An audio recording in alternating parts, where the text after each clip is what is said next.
పాలమ్మారు పూలమ్మారు ఎప్పుడు అమ్మాయిల మాన ప్రాణాలను అమ్ముతున్నారా?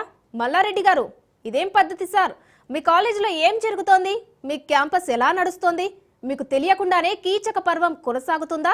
బదిలివ్వండి సార్. పైసలు ఉంటే ఏదైనా చేయొచ్చని అనుకుంటున్నారా? ఇప్పటికైనా మొద్దు నిద్ర వీడండి. ఒక్కసారి ఆడబిడ్డల ఆక్రనందనలు వినండి. అమ్మాయిల గోడును పట్టించుకోండి.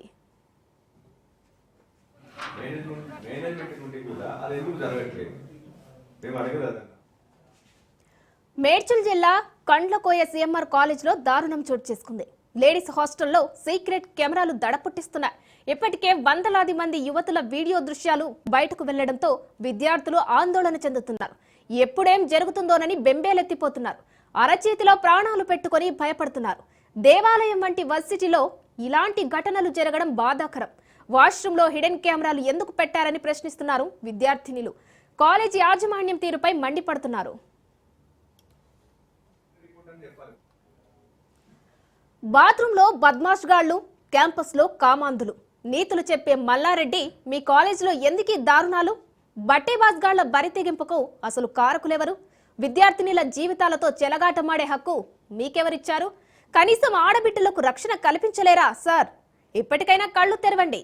కామెడీలు చేసుడు కాదు, కామాంధులను పట్టుకొని తాట తీయించండి.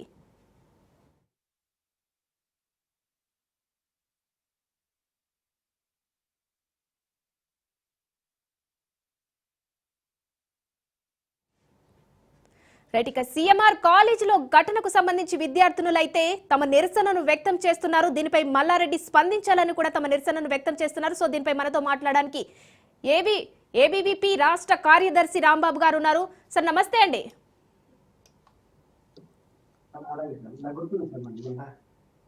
నమస్తే అండి. ఎస్, చూశారు కదా కాలేజీలో ఘటనకు సంబంధించి ఆల్రెడీ కెమెరాలకు రాంబాబు గారు నమస్తే అండి. నమస్తే అండి రాంబాబు గారు, వినపడుతుందండి. కాలేజీలో ఘటనకు సంబంధించి మీరు చూశారు, చాలా మంది ఇప్పటికే ధర్నా చేస్తున్నారు. దీనిపై మల్లారెడ్డి స్పందించాలి. వర్సిటీలో చదువుకోవడానికి లక్షలు పోసి మమ్మల్ని మా తల్లిదండ్రులు చదివిస్తుంటే, సో ఇలాంటి ఘటనలు అవుతే మా తల్లిదండ్రులతో పాటు మేము ఎంత బాధపడతాం అని కూడా చాలా మంది విద్యార్థులు అయితే ధర్నా కూర్చున్నారు. సో మీరేమంటారు దీనిపై?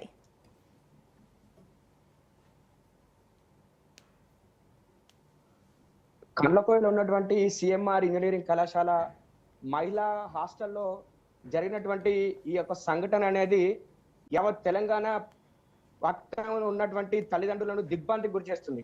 విద్యార్థి సమాజానికి కూడా దిగ్భ్రాంతికి గురి చేస్తుంది. ఈ ఘటన చాలా దురదృష్టకరం. దీన్ని తీవ్రంగా ఖండిస్తుంది ఏబీపీ మా రాష్ట్ర శాఖ. దీనిలో అంతకుముందే వేరే బయట వ్యక్తులు వస్తున్నారు, ఇక్కడ రికార్డింగ్ జరుగుతుందని చెప్పేసి విద్యార్థులను 3 నెలల ముందు నుంచే ఆరోపించి అక్కడ కంప్లైంట్ చేస్తే అలాంటి ఏం జరగట్లే అని చెప్పేసి ఆ కాలేజీ యాజమాన్యం విద్యార్థులను బెదిరించడం జరిగింది.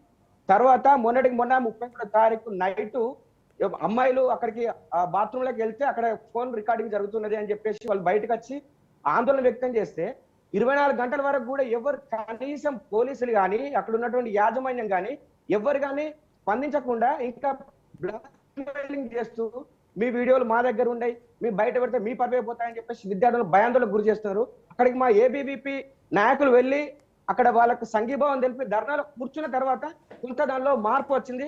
మార్పు వచ్చి అప్పుడు పోలీసులు రంగప్రవేశం చేయడం జరిగింది.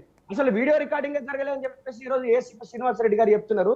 వీడియో రికార్డింగ్ జరగకపోతే విద్యార్థులు ఎందుకు 2 రోజుల నుంచి అక్కడ ధర్నా చేస్తున్నారో సమాధానం చెప్పాలి. ఈ రాష్ట్రాల్లో విద్యాశాఖకు మంత్రిగా ఉన్నటువంటి స్వయంగా ముఖ్యమంత్రి గారు మహిళల భద్రత పైన మాటలు మాట్లాడే ముఖ్యమంత్రి గారు ఎందుకు ఇంత జరుగుతున్నా కానీ ఇంతవరకు స్పందిస్తున్నాడో ఈ తెలంగాణ సమాజానికి సమాధానం చెప్పాల్సిన అవసరం ఉన్నది. ఎందుకు మీరు మాట్లాడరు?